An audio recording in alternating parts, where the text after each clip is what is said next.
made millions of dollars in like 5 industries. I think it's just this tiny little corner of the internet that no one's ever heard of. I didn't know anyone that had made $1 million doing this. I was the first person I knew. Introducing Nick Wood. Nick Wood. Nick Wood. I've got people that I teach that are making millions doing the same thing. Take me back. Where does your story begin? I actually grew up in Utah. No stoplights in our hometown, no restaurants, just very like rural. Yeah. I started driving a tractor when I was like 12. It just made me appreciate like hard work. My dad started like giving me books, like the classics, Think and Grow Rich. So I think it just kind of started there. What was the drive for you to make money? Like Insecurity. I was a farm boy, missionary, and then I got into door-to-door sales. They just fed me to the wolves, dude. I knock on this door and this lady opens and she's just in a see-through nightie. I was just like in shock, like what is this? And yeah, I got the deal, bro. The shift happened for me and I looked at my bank account. I worked so hard and I remember just thinking, there's no recurring aspect. Like I have to do all of that again to make that money. You can make money cleaning toilets. You can make millions cleaning toilets. Right. But like I sat down one day and I just wrote down like, what do I want? And I was with a friend. So he sent me this podcast and this guy was on there talking about this concept of renting out websites. Did you have any experience? No. It's like this moment, you feel like godlike. Like you're like, that I have magic powers. Like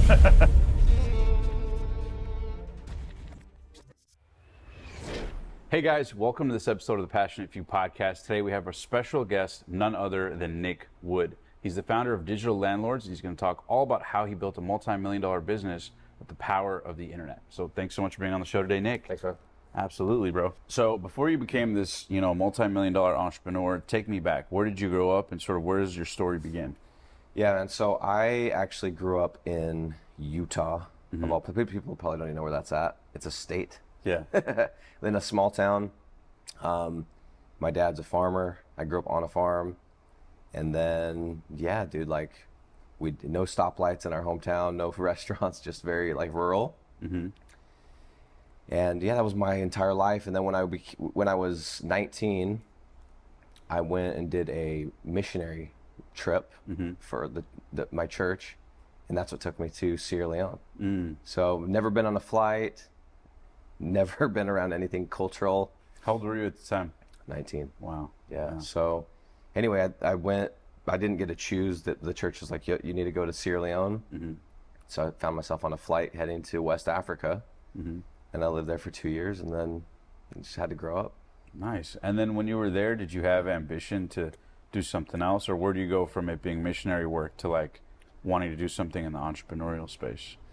Yeah, that way that works is it's like a volunteer thing. So I wasn't getting paid. Right. It was just like, I was doing it like just as a volunteer thing. But yeah, I think it's, I don't know, I think people can learn it, but I think sometimes it's just in people. Yeah.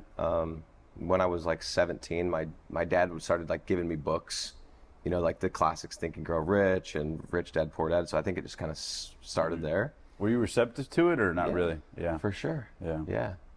So I think that's where it started. And then when you travel, I think it expands your mind, right?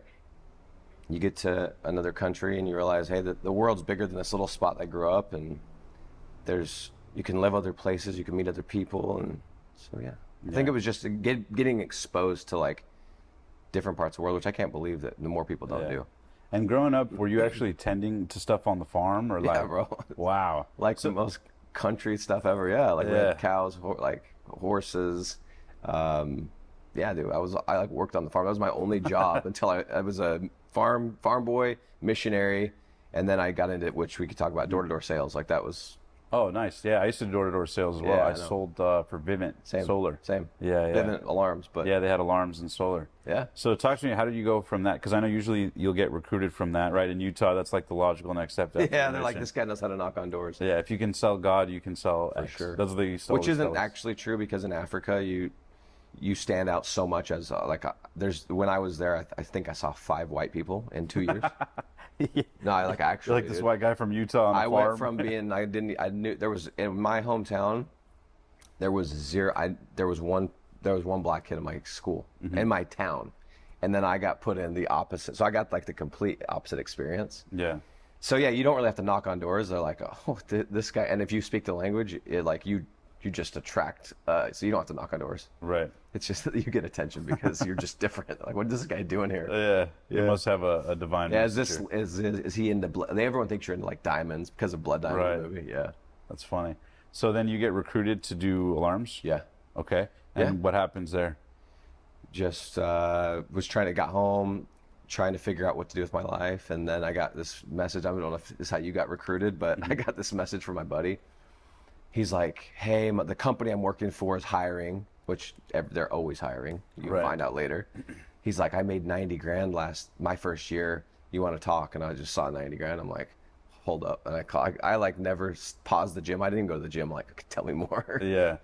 It was just I was easy sell. I'm like, yeah, if Yeah. he can do it, I can. And how long did you do door-to-door sales? 4 years. 4 years. Yeah, went up from 22 to 26. Were you good at it right away? Did you suck? Like, what was that experience Dude, I was like? a farm kid. My dad's not like a white collar guy, so he didn't. And I mean, he's really good with people, but he wasn't a sales guy. So I didn't grow up around that. I knew how to work hard.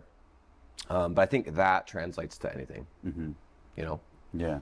So do you remember like skill sets you picked up or like things on the door? Did you start making money right away? I guess the reason I'm asking is because I want to see how that young version of you when you were knocking doors starts to see like, okay, maybe I want to do something more, or maybe I want to grow my skill set here, like the power of sales. Yeah, I think doing anything hard, it just gives you so much confidence. So I didn't know I could do it. You know, I was like, I'm like, who's the top guy last year? And they're like, this guy. And they probably lied, but Right. I believed it. So I'm like, well, I want to do that. See, I didn't know how to sell, dude. I'm like, okay. They gave me like, I don't know if they gave you like an iPad. It was like Yep. what do we call it? Like a slick? Like a binder with like an iPad. For and, like, sure. a bunch of I was phones. before the iPad even. I was like the laminated paper Yeah. with some contracts. And they're like, I shadowed a guy for a day, and then we were actually in Ukaipa. And I'm like, this can't be that hard. I saw this guy sell 2 deals, and then I just went out the next day, and they just fed me to the wolves, dude. Yeah. Yeah, man. Did you suck initially, or were you pretty good? I think I just knocked enough doors. I never knew if I sucked because I always got deals because it was like, if you knock enough, you're gonna get deals. Yeah, just volume. For sure. Yeah, and then how do you go from that to, wanting to do something else? Because you did that for a couple years. Yeah. Where does the shift happen for you entrepreneurially? Yeah, so I did 4 years, and I mean, anyone that does door-to-door sales, like it's good money if you're good. Like you're making multiple 6 figures, no college education, like it's a good gig, right? Were you making multiple 6 figures into it? Nice, yeah. So, but it's all comparison, right? There's people Right. making way more. Right. So anyway, I remember, so you're making good money, and then they were smart in the alarm side is they kind of split your check up. They pay you to make sure everything funds. So October 15, you get your check. And the shift happened for me it was October 15, 2015, and I woke up and I looked at my phone and I looked at my bank account, and it was like it had increased by 6 figures. And the years before, I'd like, let's go celebrate, let's go have whatever. And I remember looking at that, and I worked so hard. I made $210,000 that year, gross, so probably like 190. And I remember just thinking, there's no recurring aspect. Like, I have to do all of that again to make that money. Again, yeah. Again. And then I started thinking, dude, if I just got a check for this, like, what's the owner? What's he making? And so that just didn't sit well. And I was like, I'm not going to I'll knock doors. I'll do hard things, but it's got to be towards assets. It's got to have recurring, that recurring whatever. And that's what I got into eventually. But Right. that was the moment I was like, no hard feelings towards this owner. I'm inspired, but like, what am I doing? I'm just trading my time for dollars. Even if it's good, a Right. good trade, I can't get rich. doing that. Short-lived. Yeah. So then from there, what do you start trying things, or what's next? I tried to do a software business. I tried a few things. Did you have any experience? No. So just It's just- zero yeah, experience. Of course, why not, dude? And you just think, I'm just going to start a software company, and then they all Sell it for $100 million. Of yeah. course, and all the money I made doing that door-to-door sales, I put into it, and it just didn't go anywhere. Yeah. So I did that, but then what ended up happening is, I had like this checklist of what a business needed to have, right? It has to be recurring, because if I'm going to knock on a door, I got to get paid again. It's got to be scalable. I want it to be internet based because I want to travel. I don't want to be stuck in, Right. I did door-to-door sales in Alabama and Arkansas. I don't want to be stuck in the South. Right. I had all these things. I don't have a ton of capital. It should be recession resistant. Like I just had these boxes that I needed to check. And I was with a friend who also sold door to door. And I was like, Brad, what am I going to do? And he's like, are you interested in the internet? I'm like, yeah, very much so. So he sent me this podcast, and this guy was on there talking about this concept of renting out websites. I'm like, that's interesting. And so that's how I got into what I'm doing. I'm like, okay, you instead of building houses, you build websites. Instead of having tenants, you have business owners, but you're just building this digital empire. And so that's what got me into this space. So it's like digital real estate. Digital real estate, that's it. And then do you know what to do next? Or are you trying to get clients? Or like, what's your No, first what I step? did from 1, 2, there 3? is I did what I think anybody should do is I like start, I'm like, well, who can teach me? Like did that in door-to-door sales. Who's the best guy? Give me your pitch. Let me just, so I just found this guy that had like a training and I jumped on a info call and I'm like, it's $8,000? Well, I thought this was just information. Right. And I was like, I have to, like, it was terrible timing, but I have to just go for this because if not, then I might. So yeah, I bought a training and just started messing up. I just started like Failing forward. Yeah. And it took me a minute, man. It took me from 2016 to 20 before it like actually, I was making okay money, but I was making more money selling door-to-door sales. So Short term. Yeah. yeah, but I think I knew deep down, like, even though it was short, I needed to just figure it out. So 2020, it finally, like we did our first 7 figures and it took off. And then for people listening, like, can you give them a little more context as to how the business model works high level? Yeah. Yeah. So that's basically it. It's like Digital real estate. It's digital real estate. So think about like think about real estate investing. You buy a house or a duplex or an apartment and you have your bank note, and then you hopefully buy one that you get paid more by a tenant than what you pay the bank, and the difference is your cash flow, right? So you buy a property, you put a tenant in, you make money, right? It's like simple.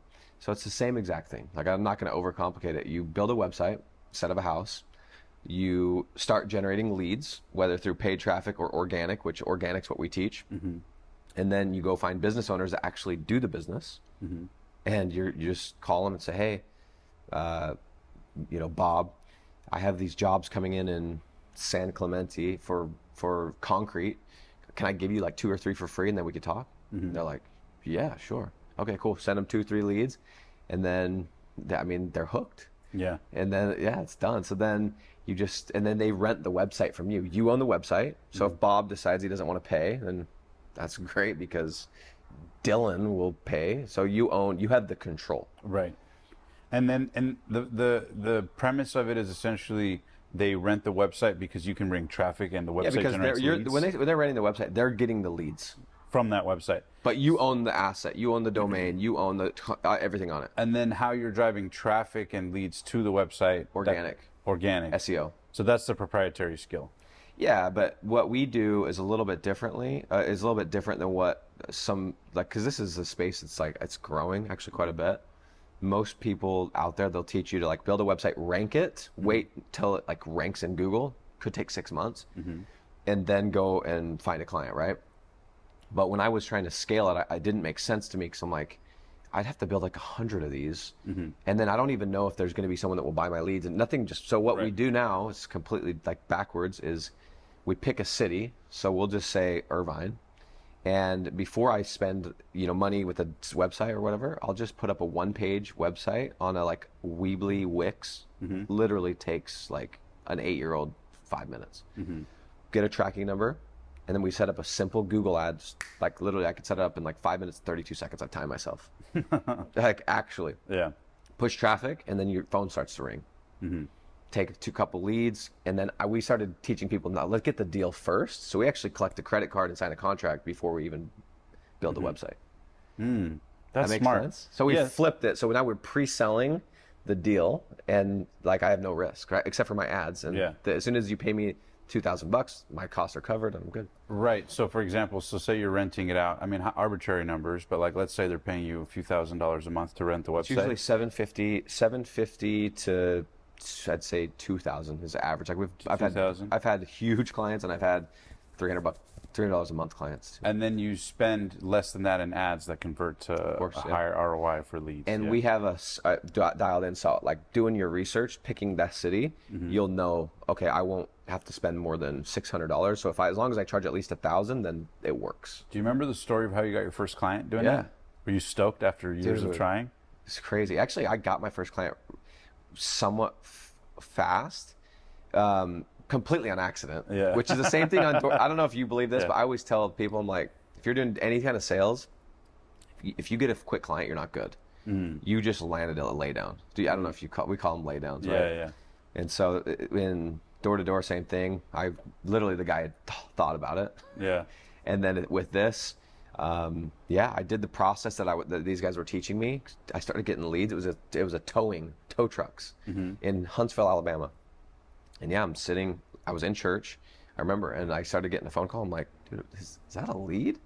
So I went out in the hall and I just picked somebody on Google and I'm like, hey, I have this lead, can you take it? Yeah.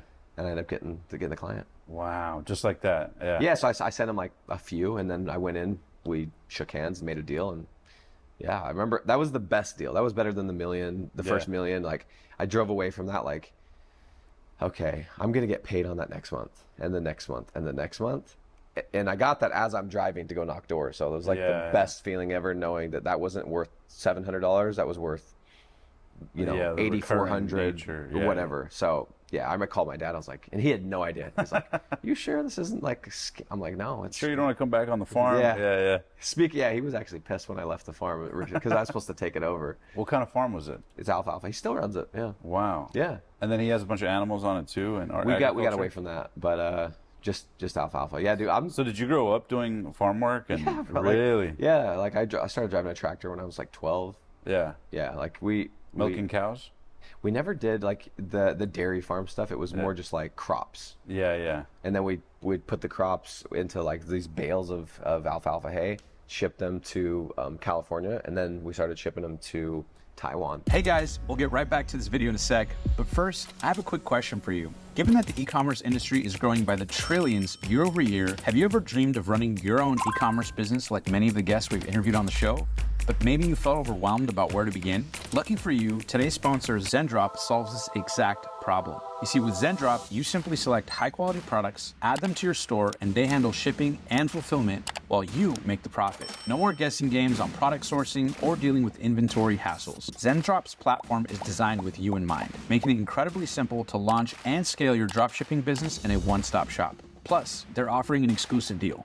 Sign up today through our link below, and their team will personally craft your very own store to kickstart your e-commerce journey. They even have weekly coaching calls to answer all of your questions and help you get up and running in no time. It's truly more than just a platform. It's your e-commerce partner waiting to join you on the path to success. So why wait? It only takes 5 minutes or less to sign up. Simply hit pause, head over to zendrop.com/passion, and let's turn your passion for e-commerce into a thriving online business today. Thank you to Zendrop for sponsoring this video. Now let's get back to the show. Does growing up on a farm like make you appreciate nature and food and agriculture more, or after a while is it all the same to you? Didn't make me appreciate any of that. It just made me appreciate like hard work. Do you know what I mean? Yeah. Because my dad was the type, like we'd have 2-a-days at football, and we'd go to the morning weights, and all my friends like, let's go like play PlayStation or go to a movie, and then I'm like, hey Dad, he's like, no, we're working, and I'm like, dude, but I got practice tonight. He's like, we're working. Yeah. Like he was that type, right? And I Yeah. hated it, but now I appreciate it. Yeah, because it translated to business, it pays off. Yeah. So then, kind of transitioning a little bit, you do that, you get your first client, and then you start stacking clients and build that recurring revenue, or what happens next? Yeah, I started stacking clients, but the mistake I was making is I didn't know the exact formula for like a good a good city. There was a few things I didn't know, so I was kind of Professions, like niches. Yeah, I didn't know cities. those things, and then what was a good city, what wasn't, and so I did a lot of trial and error. Like I spent And what you could charge, not charge. correct yeah. everything. So I spent I think it's like $1.45 million on Google Ads to learn how to properly. I can set up a Google ad in 5 minutes, 32 seconds, but I've spent $1.4 million and On learning wasted money and all kinds of stuff. So, yeah, it really changed when I started doing the pre-selling in 2020 is I'm like, we have to change this around. And then I looked at my business and I just had so many like sub businesses. I was trying to sell social media marketing. I was trying to sell consulting, and then we were managing the, and then I'm like, I just need to just focus on renting websites. And that's it. And then I'm only going to focus on tree service and concrete. That's it. And I just got simple. I was really simple. And then obviously with COVID, there wasn't much else to do. Yeah. So I just went hard. Yeah. Yeah.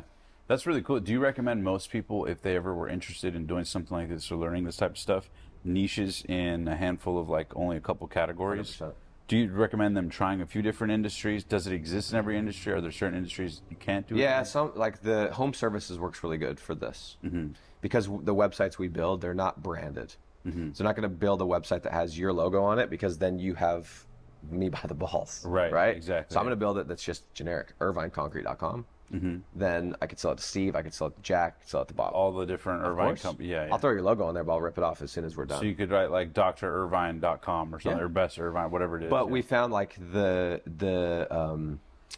those type of industries, like anything dental, anything I would call it like an Instagrammable industry, are tough because, dude, if I showed you these we'd have to link up one of these websites. They're like the most beater websites. They're just the most simplistic. They look terrible. Like they're just ugly, but they're like workhorses, man. Yeah, they generate. They're leads, not. They work. They're terrible looking websites. I don't know how to use WordPress. I do it on Web Builder. I use Weebly. Right. I swear to you, you're Yeah. like, oh, you code? No. And the business owners don't care. All they care is that they're generating leads, right? That's their focus. Yeah. Yeah. So do you put them on like 6-month, 12-month contracts, or 6 typically- months. We do a 6 month initially, and this is just how I do it, right? Right. Anyway. I do 6 months, and then at the 6 month mark, I roll it into a year. But obviously, if I'm 2 months in and that guy is, I don't like working with him or whatever, then I'll just evict him, right? Like using that term, I'll just evict him and I'll replace him because I own the asset. That's the biggest thing is you have control. That's awesome. Yeah, because it's kind of like it's not like you're making a website and you're selling it for $2,000 or whatever it is. You're getting something, creating recurring revenue. You have systems in place to generate leads, and then at the end of it, after you collect all the rent or the monthly fee for it, now you own the asset. Like you own the property after people rented it from you. Correct. So you have like dozens of those compounded. Yeah. And you don't need that many. Yeah. Like to make $1 million, right? So I was thinking in my head because I got my first deal. I'm like, oh, $700. I got to get how many deals? But what you don't realize is there's a hungry business out there that you're going to get that you're going to do a good job for, and they're going to go, hey, by the way, what about that city? What about that city? And that client will start at 1,000. It will balloon to 30,000 A month. a month. Yeah. Yeah.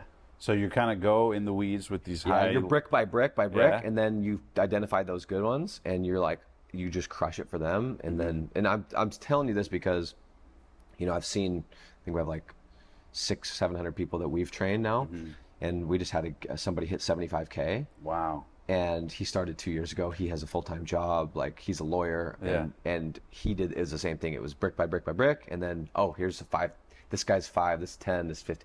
So you're not as far away as you think. Yeah, the compounded effect of it. Yeah, and it's monthly recurring. Yeah. That's the best awesome. part. Yeah, so it's like 5-6 sales in one, not just one. Yeah. Yeah, and I think like no matter what you stick to, right? Whether you do podcasting, whether it's an MLM, whether you are whatever, you can make money. You will make money if you do it long enough, right? And you are like, I'm going to be the best. But it's like some business models have leverage, right? And some have more leverage. Right. And so like social media marketing, I think is a great business model because it's internet based, right? But the leverage that I have that they don't is I have control and I have assets, and you have your time for dollars. And I'm sure too that there's also the option down the road where people say, well, hey, instead of renting, can I just buy it Yeah, out? I was gonna get there. Yeah, I've sold them. Yeah. Really? So what are the different types of things you've seen happen that are like, oh, you didn't even count on that, and like, oh, I could even monetize it this way? Or Getting your house looking dope for free. really? Like I got my garage epoxied, this really cool like black, like Oh, 'cause $7,000 the clients. epoxy. Of course. Yeah, yeah. I got turf. I got my pool done. And then So like when I was getting I built a new house when we started doing well. And I was like, okay, we got to do. I want to do like a putting green and turf. I'm like, okay, let's find it. Let's get an artificial grass guy. He comes over, and I'm like, and he's just sitting there like, he asked me, he's like, what do you do? Like, basically, like, why you look like a bum? Yeah, It's 2 PM. Why do you live in this house? Yeah, You're this yeah. age and you're like in sweats. Yeah. Why are you relaxed with this money? Yeah. So I was like, I generate leads. And he's like, perfect. Just took the bait. He's like, could you get him for me? And I was like, probably. So like, as he's writing up my bid, I was upstairs setting up an ad. And then within 24 hours, I'm like, hey, Brian, I have a lead for you. And he's like, really? So yeah, I got my whole backyard. So yeah, anything that you want done. So like, Give people leads. one of my partners. So that's the main thing is like you lead always with giving them leads. Yeah, to prove it. Yeah, it's a lead. It's value up front, right? So one of my partners in this business, he has a yacht charter client. So like whenever we want to do like an event or whatever, like, okay, well, we'll give you leads and you just hook it up. So that's Wow. you could do cool stuff like that. But yeah, I think that what you just said, it's not just business, right? Like it's relationships. That's the secret. It's like everyone goes in with their hand out. If you just go in and you're like, hey, how can I help you? Genuinely, it works out. Yeah, doors open. Yeah. Karma kicks in. Oh, it's actually facts. Yeah. You mentioned something about your partner or something? Yeah. Yeah. It's like more like a joint venture. So like I'm the only one that owns my company, but I have somebody that I push clients to that has a similar business. Yeah. Yeah, it's like CNN Fox. And when, It's competing. that's cool. So when you started, then you started getting a little momentum. Finally, it took a couple years, and then people start asking you to help them, or how does that happen? Because I know at this stage you've trained hundreds of people. No, that's what happens when you get good at anything, right? Yeah. You start doing something, and then you figure it out, and then people start reaching out, and they're like, "How did you get to 750? I'm stuck at 2,000 a month. What are you doing?" So it just happened really organically. I saw like, obviously creating a course and like having that, there's another level of leverage because I'm selling a password instead of even the website. So I knew like eventually that's where I wanted to go. But yeah, I just started getting people organically reaching out. Like, Nick, I saw you got this deal, or because I'm in these groups. And so I was just literally like I'd say 3 times a week like when I was like really hitting my stride, I was just turning on my camera and just responding to people's questions on Facebook Messenger. And then eventually I'm like, I should be monetizing this. Yeah. Like this is dumb, right? Yeah. So I put everyone in a Facebook group and launched the course. That's awesome, man.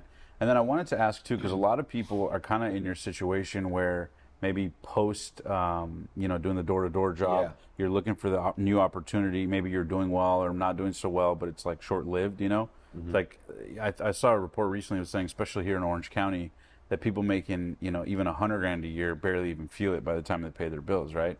So I'm sure that you had ambitions, like you mentioned, of like a scalable thing. How do I make millions, right? How do I do that? It's an ambition a lot of people have. But what advice do you have for people who may be in that middle period where kind of like you got out of knocking doors, you were looking for new opportunity, couldn't quite figure it out, invested in the guy, invested in the training, but like for people who are like stuck, what would your best advice be to help them get unstuck and finally find the financial vehicle they're looking for? Yeah, I think it's whatever it is, I think I would say just like, what lifestyle do you want? Because you can make money cleaning toilets. You can make millions cleaning toilets. Right. But like sit down, and I sat down one day and I just wrote down like, what do I want? And what am I not willing to give up? I was like, I want to make $100,000 a month. That was what I wrote at the top. And then I just started like peeling it back, and I was like, but I also want to be able to travel. I also don't want to work 80-hour weeks. I also want to be able to move to Africa and not affect like all these things. And then I'm like, okay, that list of opportunities now becomes very short. And I realized that opportunity was what I'm doing. So I think biggest thing is just find somebody that's done it. Yeah. Actually done it, and then pay them to teach you. And if they will do it one-on-one, that's ideal, but that's going to be tough. But yeah, I mean, why reinvent the wheel? How about in terms of stuff you tried that didn't work? Was that literally like the first thing you tried, or was there other things you tried? I did the software thing, didn't work. Yeah. What was the premise of the software thing? So stupid. It's not stupid, but like just naive. Yeah.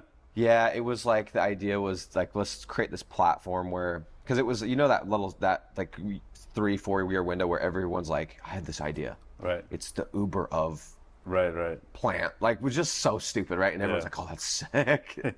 You know that stage? Like, everything was the Uber I of. had that. I tried doing an app called Study Buddy. Feel better. Yeah, I tried doing an app called Study Buddy, and I learned Xcode, and I found a programming buddy.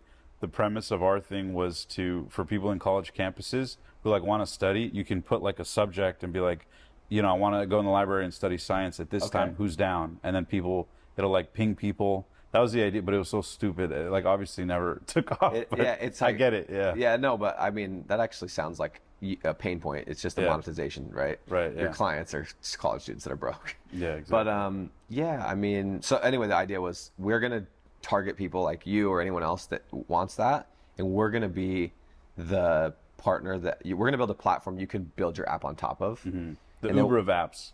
Exactly. Like, it's like, you know, these people are like the coach of coaches of coaches. You're like, Right, yeah. Yeah. So it completely just, I didn't even get any code, bro. Like I always heard these stories. Like, I got scammed by my partner, and you're like, yeah, right. You suck. Like, dude, I actually got scammed by a guy that lives in the same place. I bump into this guy at Chipotle. No way. Yeah. And he just ghosted. So you paid him, and then he just he just took the It's about idea. $50,000. And he kept saying, I hope he hears this, by the way. He will one day. And he's like, we're getting close. We're going to do beta. Beta's next week. Beta. I'm like, cool. That sounds really cool. We're in beta. Yeah. So, and then beta never came. Yeah. So finally I just realized, I'm like, okay, wake up. This isn't going to work. And you gotta start making some money. Yeah. Yeah. And did you try anything else? Or was that pretty much the next thing after? No, within this digital space, obviously, of course, had some SEO clients. We built some websites, that kind of stuff, and they kind of fizzled. But I didn't really have a venture that just died. Yeah. Dude, that's cool. And then Yeah. where do you see the landscape of it going? Because I've never seen, we spoke a couple weeks ago about it, and I'd never heard of that business model. Interesting. How Right? wide open do you think that industry is? Do you think that's something growing? Have you seen it like expanding over time? Or like, how do you see it playing into the landscape of 2024, 2025? I don't want to be like one of these, and this is just, I have so many buddies in this space, so it's kind of a joke, but like, like anyone that's tied to real estate, they're always super optimistic, like, oh Right. yeah, the interest rates are bad and Yeah. all this stuff, and you're like, no, it's bad. Yeah. So I don't want to be like that, but here's my logic is like, I've made millions of dollars in like 5 industries, right? With these little tiny websites, and I don't even know how to build websites. I've got people that I teach that are making millions doing the same thing, or close to, I guess, 75K a month. I just like, if you go to 10 people and say, hey, have you heard of, digital real estate? We call it rank and rent, website rental. 9 out of 10, maybe 10 out of 10 will say no, just like you. But all of them will say that's a genius idea, right? So like, I think it's just this tiny little corner of the internet that no one has ever heard of, and like we're just like scratching because there's new niches that no one's tried. Like I've never thought of a yacht charter as generating leads, but everyone needs leads. That's the one thing is this business is it's inherently valuable. I'm not selling you a trinket on a TikTok shop, which is like that's business, that's money, I respect. But I have something that like my customer has to have, or they're dead. It's the lifeblood of business, right? Yeah. So and the reality. And then the main skill is to learn Google Ads. Is that something that Google Ads and SEO. Is that something you recommend outsourcing, or you have team members, or? No, before that, to be honest, I actually don't even think though that's as important as learning how to sell. Because I know thousands of people that have got programs, whatever, that learn how to build websites, and they have websites generating leads that don't know how to turn it into money. So I think if you, like the people that make the most money in this business that I'm in are the ones that are shooting shots. They learn how to get people to give them their credit card. How can I ask more people for money? It's not the most intelligent like tech, like at my tech level, like no shame, like a 5. Actually, like I use Weebly. I'm not that technical at all. Right. But I know how to sell. And then when you say the pre-sell, how do you pre-sell if you don't give the leads in advance? But you do, because we put up that one-page website, remember? We put up the landing page. So we actually do have leads. We just don't build the website out. Right. We just have a landing page with a couple. We spend like $100 on ads, so maybe sometimes more, and then that's it. So you're able to turn $100 in Google Ads into leads? Into a couple leads, yeah. Sometimes it takes more. Sometimes it takes less. Sometimes you spend $20, you got 3 leads, close the deal. And then as you get into certain niches, you start to learn a little bit better. What are the types of ads that convert? How much is it? What makes sense? How much does the CPC need to be to make sure? Like all this stuff. Yeah. Without getting too technical, in 2016 when I started this business, I swear to you, if you said the word domain, I did not know that was what I knew what a website was, but I didn't know that with the word domain. Website. Yeah. That's the kind of technical. I was raised on a farm, and I lived in Africa. Then I knocked doors. Like if I can do it, you know what I mean? Yeah. Like obviously, like I know how to. Like I'm good. I'm persistent, clearly, but you don't have to be crazy intelligent. Yeah. What are some of the crazy stories you've heard from people? Because I know you have students and clients all over the world who are learning this stuff. What are some of the crazy stories you've heard, or niches, or situations that turned around? Or I'm sure there's been a lot of cool success stories. I thought you were going to ask me my craziest door-to-door story, because I went immediately to a stripper in Vegas. But we'll save that. We can do that one after. Yeah. No. The interesting thing about this model is, the short answer, I don't think there's a lot of like interesting stories out there. I've had people threaten to do this and that just because I've got called all kinds of interesting things. Yeah. And I always like record my calls, so I have them all. But this business I'm in is boring. I swear to you, I say that this is a boring business, but the money's exciting. It's a simple, boring business, right? I'm talking to contractors, I'm putting up websites, they're passing over leads. That's it, but the money's sexy. Hey guys, quick question. Have you been enjoying this video, but you're thinking to yourself, man, I love this content, but I want to learn how to grow my brand or my business? Well, if your answer is yes, you're not alone. In fact, millions of entrepreneurs deal with this exact same issue. And it's something that I've learned the answer to from interviewing 7, 8, and 9-figure entrepreneurs around the world. And this philosophy that solves all that is a concept called who, not how. Now, the who, not how philosophy states that anytime you're stuck on the hows to get to the next level in your life, your brand, or your business, that there's always a who to help you get there. And it's for this exact reason that I'm super excited to announce that I've officially launched our brand new Passionate Few community to help you do exactly that. And yes, it's 100% free. Join me and the thousands of other entrepreneurs that can help you make your life, your business, and your dreams a reality. With no further ado, let's get back to the video. It's funny that you say that, because we were talking yesterday about, me and my buddy were saying that they did a research poll and they found that like 90% of billionaires all made it in really boring businesses. Just stupid, yeah. Concrete, windows, like toilets. It's like the stuff no one wants to do, right? Exactly. Like everyone wants to be like. Everyone wants to have, but nobody wants to make. For sure. So there was actually a period when I was like, I don't know, like this sounds really immature, but I was like, it doesn't really sound that cool to say I do marketing. You know, like I don't have an agency. Yeah. And then I'm like, well, the money's cool. So yeah, I'll just own it. So yeah, you're not gonna like jump out of bed and meet like the celebrity doing this business, but it's a very predictable way to escape the rat race, to remove yourself from the grind. And create recurring revenue while being, remote. Yeah. Being free. Live wherever you want, man. Yeah. I mean, you do that. You travel all the time. I haven't even been in the U.S. I've been there like 2 weeks this year. Yeah. Well, that's cool, man. What's been the biggest challenge, I guess, for you in terms of like, trying to figure out how to navigate with different clients or trying to get good at it? You mentioned it took a couple years. Yeah. What for you was the hardest thing? Was it like mental block? Was it actually selling, knowing how to position, trial and error? I know you spent millions of dollars in ads. Yeah, I think it was just having enough confidence that this business model actually works, because the person that I bought my like training from, the most they made in a month was like 20 grand. So I'm sitting there going, he makes millions, excuse me, he makes millions selling a program, but doing the actual program, he's not making any money. He's making like 20 grand per month. And so that was a mental block of, so I'm like, can I get this to $1 million? So for me, it was like, until I got to $1 million doing the actual model per year, then like, I didn't feel right about teaching it. Cause I hate when it's like, it's like the fitness guy. Or someone makes 10 grand for the first time and then does a course on how to make 10 grand. Yeah. Yeah. So that was the holdup for me, is mentally, I didn't know anyone that had made $1 million doing this. I was the first person I knew. And so that was like that 4-minute mile analogy, whatever. And so that was it. And then finally I was like, well, I'm gonna figure it out. Yeah. And that was 2020, and we did. That's awesome, bro. That's awesome. Now, what about in terms of like, when people see, 2024, 2025, a lot of these industries sort of changing and shifting. What are some of the industries you see having or maybe growing in terms of demand for this type of stuff?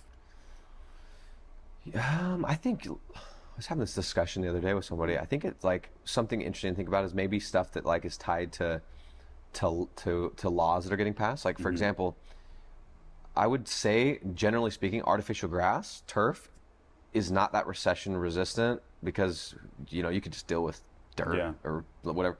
But like Vegas, for example, it's becoming a law that by whatever year you have to have artificial grass, right? So like I have a safety net in that industry because there's laws that are getting passed. Yeah. So that kind of stuff. Yes. Do you see what I'm saying? Businesses that align with law. Right, Yeah, because exactly. that's gonna, like, whether they like it or not, they have to get turf. I remember when we were knocking door to door. It's funny you say that. When we were knocking door to door solar, anytime there was an article that California pledged to go You're using 100% electric, like, hey, look, this is going to happen. We just want to help you do it as cheap as possible. Yeah, we're such good people. Yeah. We're just here to help. Yeah, exactly. We would do the same thing, yeah. Yeah, so it's funny. But yeah, the more you're tied into that, the more just leverage it creates and trust with people. 100%. Now, what about in terms of for you, like when you see, for example, people seeing this model and going, well, hey, this won't work in this country or this won't work in that country. Is it something that works like you've seen work globally? Is certain? Yeah, and so like most of the people that we work with are as biggest as U.S. right now, client base. Then it's Australia, and then UK. So yeah, I've seen it work, and definitely, or Canada as well. Each country is going to have nuances, right? Like for example, in the UK, for whatever reason, business owners just aren't as willing to put money down for marketing. It just is what it is, which is Where in the UK. In the UK, yeah. Like London, for example. But there's other things that might be better, right? Like you're not competing against a bunch of marketers to their so same thing with Australia. So yeah, I've seen it work, but I think like I spend 3-4 months a year in West Africa. I'm not doing it in West Africa. Yeah. Like it's like, hey, it's all just word of mouth. Yeah.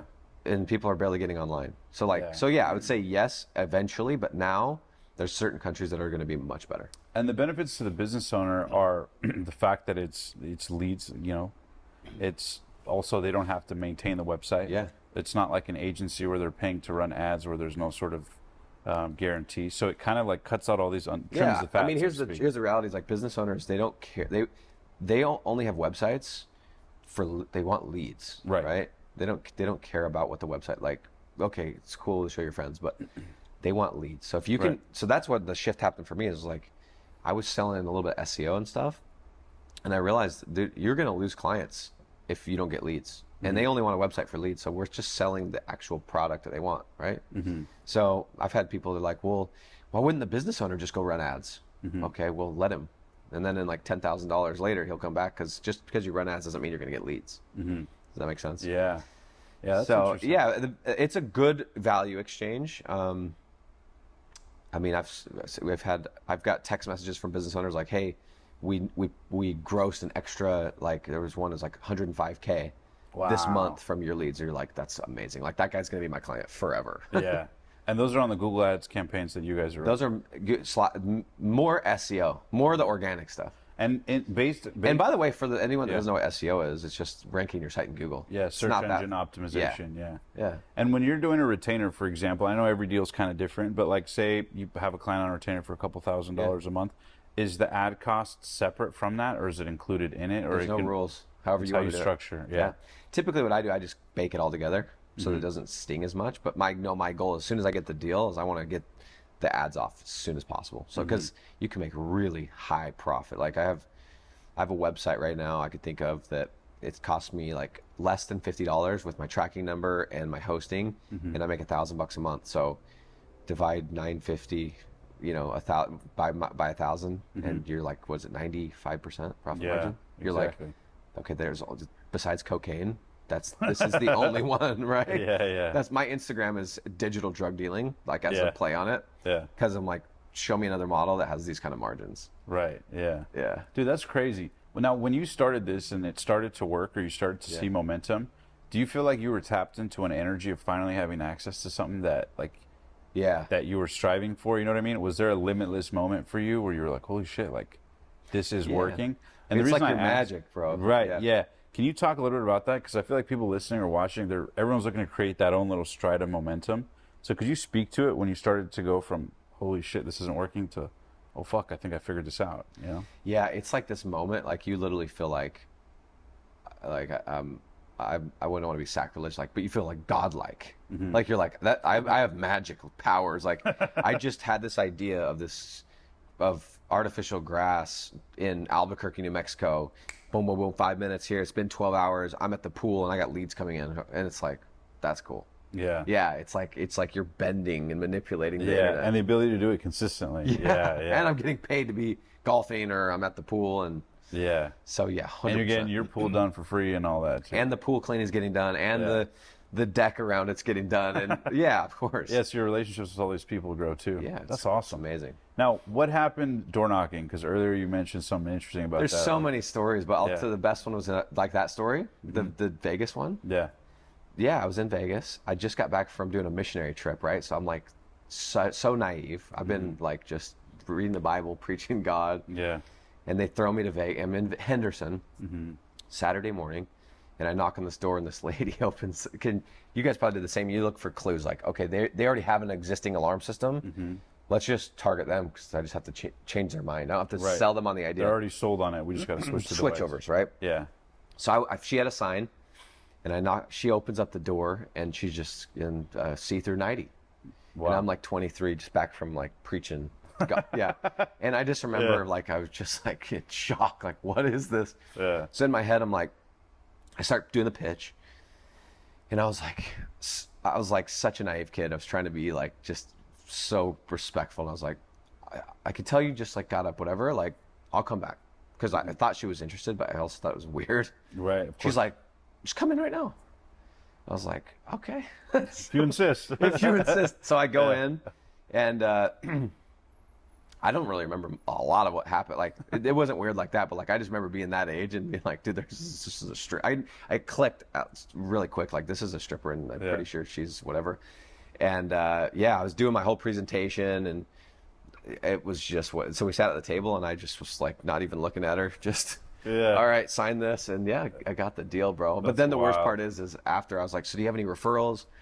And she called her friend, and she's like, hey, I got this Mormon boy here, because I'm from Utah. He's like, she's like, play nice. And I was like, oh hell no, I'm not going to that house. Yeah, I'm not going to that house. So, but yeah, I have a million. I've had guns pulled on me. I've had Same. Guns pulled on me. I remember, dude, there's nothing like trying to sell $30,000 solar panels to people who don't want them in the hot heat on 100% commission. Like, I remember I would go knock on doors, and I'd see people through the peephole, and I see their like grandma look at the window, and then the curtains fly. You know, grown people, dude. Yeah, exactly. Playing like kids. Yeah, come back tomorrow. You pull up to the house. There's a note on the door. I already know what that note says. I'm not even gonna go. You know what I mean? I've had people chase me, photos, walk me down the street, ask for my ID, throw stuff at us. But you know what I learned about that? Like Builds so much resilience. No, but also agreed. But like all the places where the money's at is where no one's willing to go. So what I mean by that is like the best place to knock doors is in no soliciting neighborhoods. Because, and by the way, technically, depending, and no soliciting, just this is legally, they don't own the street unless it's a certain community. So like you legally have the right to be there. Right. But like all the other sales guys, they're like terrified of no soliciting because somebody might call them a bad name. But you just go into these neighborhoods with these huge houses and just have confidence.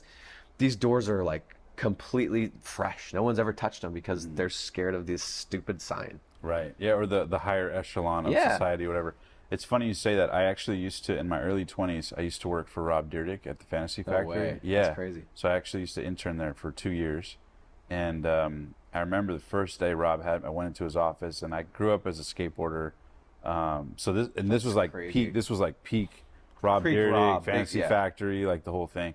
Actually, I was on the last episode of the last season of Fantasy Factory. But I remember like going in there the first day, I was so nervous and all this. And Rob told me, he goes, you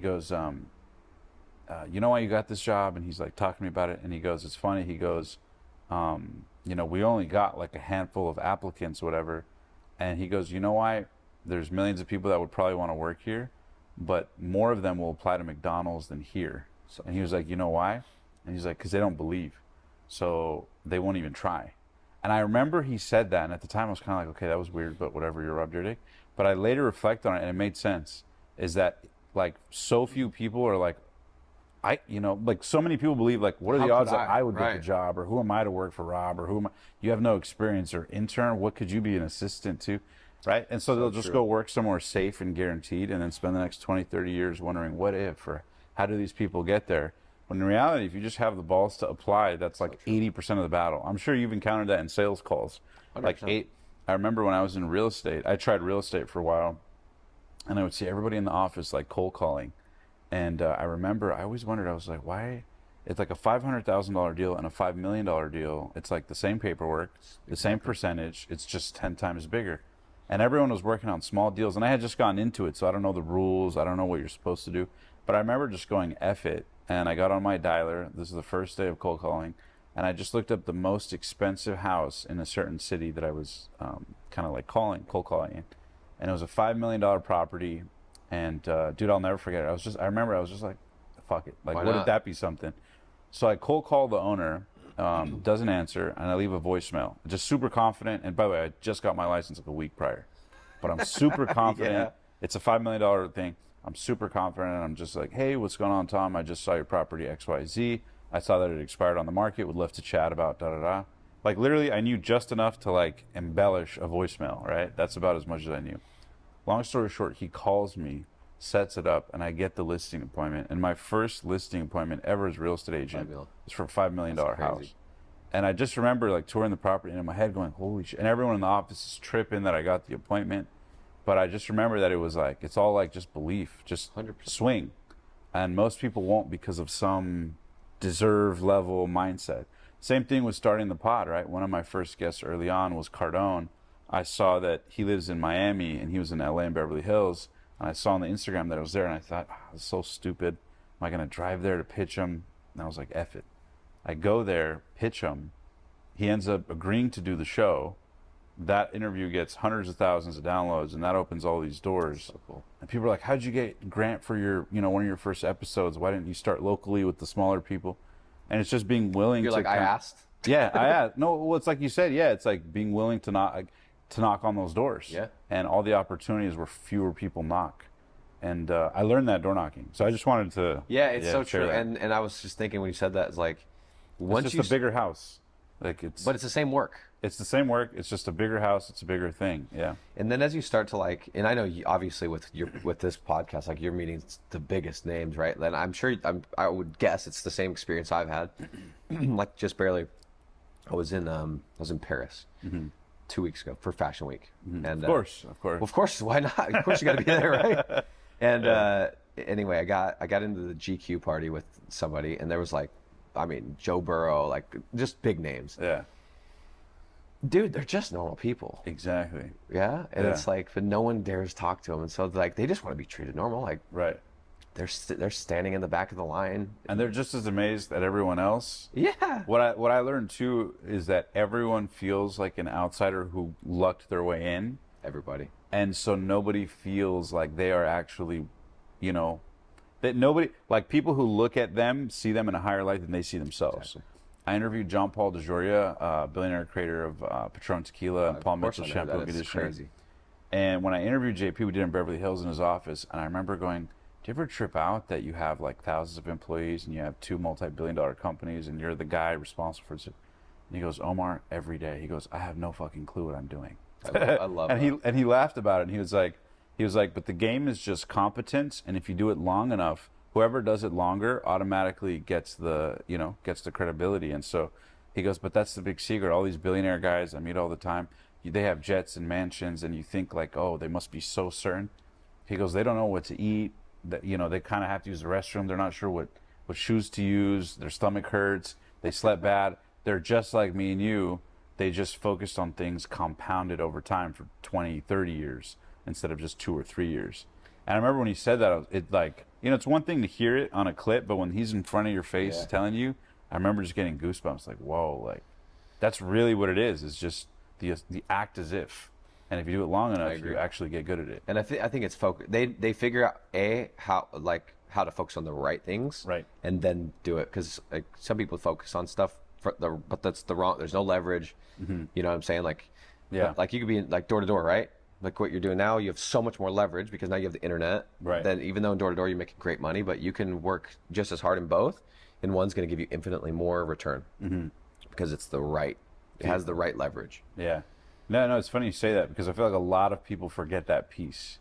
And a lot of times it's like you got to be self-aware that you're in the right vehicle. I think Hormozy talks about, but the boat you're in matters more than how hard you row.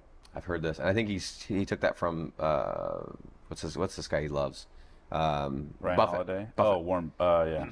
Yeah, it's so true. It's so true. Yeah, with Berkshire Hathaway. Yeah, it's true. And like even I seen Buffett talk about that he gets into boring businesses, insurance, sees candies like chocolates, like it's all basic stuff. It's not like fintech and like crazy stuff. It's Heinz ketchup, I believe. Yeah. I've just kind of accepted, like, I'm probably never going to be in one of those businesses. I'm going to be making my money in the boring businesses, but then I'll be able to like be in those rooms Yeah. and buy those products. But like, I'm probably not going to be in those businesses because I maybe, but like, yeah, why? If there's money in boring, then I'll take boring. Yeah. I don't care. Dude, I wanted to ask, did you, at the time when you were thinking about what you wanted to do, what was the drive for you to make money? Like you said, oh, I want to make $1 million. I sat down, I wrote down a bunch of things. What was driving that? That's someone who's not happy in their current situation. What was the drive at the time?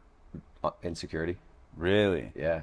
Okay. I'm way more driven by my insecurities than I am by like some Success or I momentum. wish I could. Yeah, it's true. I didn't. This is late. This is like recently. I can say that out loud, but it's true. Yeah. I think it was just like, you know, growing up in this small town, being shy, like all these things. Like who am I? Right. And then just like, okay, well, I'm gonna prove to everybody else that I'm worth. So it was insecurity. Yeah. Insecurity with like yourself or people who doubted you. Yeah. A girl who broke your heart. No. There's no specific. just wanting to be like. I don't care that I'm from this small little town in Utah. Like I'm gonna be the man. But it was an insecurity. Yeah. So it's so funny. I wish I could be like. I just wanted to take care of my family and do the. Yeah. Just insecurity, man. Dude, that's awesome. Yeah. Now you're a digital landlord. Digital landlord, baby. Very cool, bro. Well, dude, if people want to learn more from you, where can they follow you and learn more? Yeah, just go to Instagram digital. It's at digital drug dealing. Okay. It's completely legal. I swear. Yeah. Or I have a free training. I could give you the link. But We'll plug that down below. Digitallandlords.com. Then you can like check it out. We have a bunch of case studies. But yeah, I mean, my last thing I would say is, if it's what I do, or like just people just need to like do something, right? Like sometimes you have to go and like try something to realize, oh, okay, this digital real estate thing that he does, it actually makes sense. But sometimes you need that comparison. Yeah. So people are sitting there waiting. They're waiting for the perfect business model. If you have an opportunity, just do it. Yeah. And Try then, things. Yeah, and then you'll hit a ceiling and go, okay, well, I got to shift. And I remember that guy talking about these website rental thing. Okay, maybe I need to shift from building websites to renting websites. Like, so just. And how does someone like start, right? Like say they learn, like what would be someone's take home? Say someone listens to this and they're fired up and they're like, holy shit, I want to act on this. You know, whether they learn from you or however they learn. What would be your best advice on step 1, 2, 3 to get the ball rolling? Somebody brand new. Yeah, I mean, what I would say is like, if you don't want to spend any money, which I completely understand, I have a bunch of free resources. I have a Discord channel, I have a Facebook group. Get in communities where people are just talking about it, and then just start like doing the process as much as you can learn from like my YouTube videos or somebody else's YouTube videos that teaches what I teach, and just go like, you'd be surprised that you can land deals just like you're listing. You didn't know what you're doing. I didn't know what I was doing. I was doing door-to-door sales at the beginning, but I knew enough. You'd be surprised you get a deal, and then you have momentum, and then you just keep going. But yeah, I would say, and I'll give you all these links, but we have a free Facebook group you can check out. And we'll plug all these links down below for you guys. A free to check training, but yeah, just like. Step 1 would be just learn, get the ball rolling, and let the next steps reveal themselves. Yeah. Yeah, and I'm not a big pitch guy. Yeah.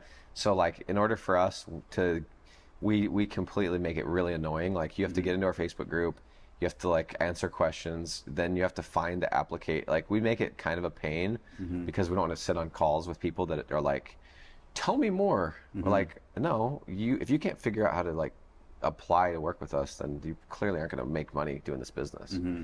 So, but I do give a lot of free resources. That's awesome. Yeah, Bro. just because I want people to like get their palates wet. That's awesome. And then before we wrap up every interview, I have one last question, then we Yeah. play a quick game at the end. Hell yeah. Okay. So my first question is, what advice would you have for someone who wants to change their life? Maybe they feel stuck right now and they're trying to get to that next Yeah. level. You talked about a day where you sat down and wrote things out.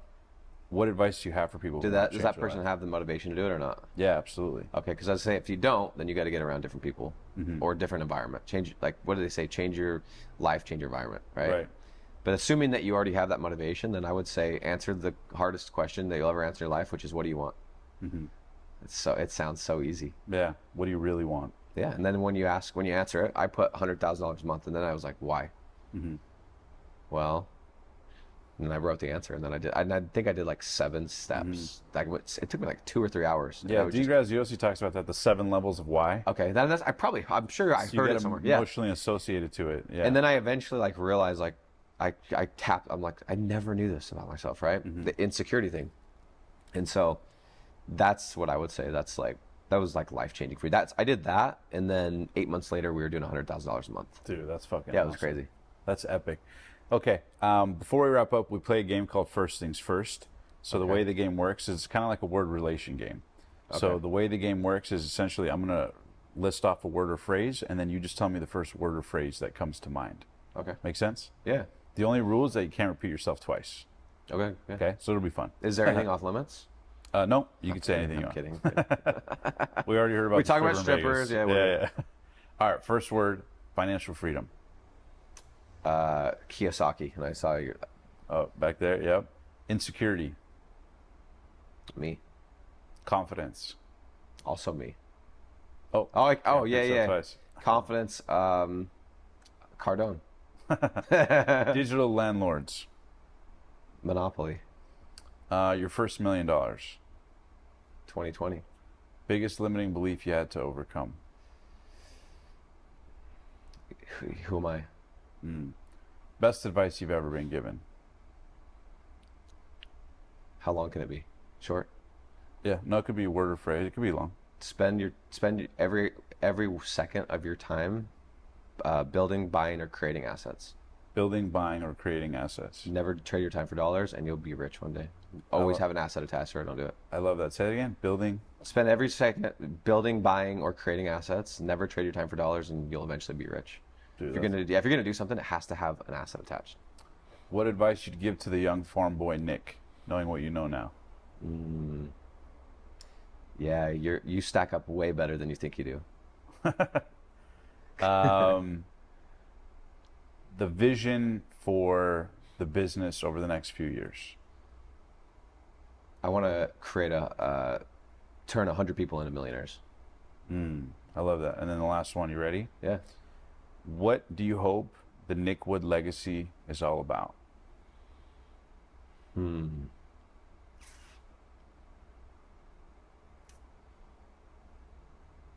I would say just, Big question. yeah, that's such a big question, bro. Say that again. What do you I, hope? I want to give a good answer. Yeah, when you're dead, gone, and nothing but a pile of dust, what do you hope the Nick Wood legacy is all about? That there's no rules and you make, like, it's a blank canvas. Like, there is no rules and you can do whatever with your life, and you have every right to be in the same arena as anybody that you're following or watching or whatever. Like, Yeah. that's what I would say. Like, I would like to not be like a inspirational, but the way I would live my life, that it can be like an example of that. Yeah. You make the rules when you're the landlord. Let's go. My man, Nick, thanks so much bro. for being on, dude. Guys, thank you so much for tuning in. Make sure to follow Nick, and we'll put his Instagram as well as links to his trainings and his groups in the link down below. Until next time, live strong, live with passion, and go get those dreams. We'll see you guys on the next inspiring episode. Peace.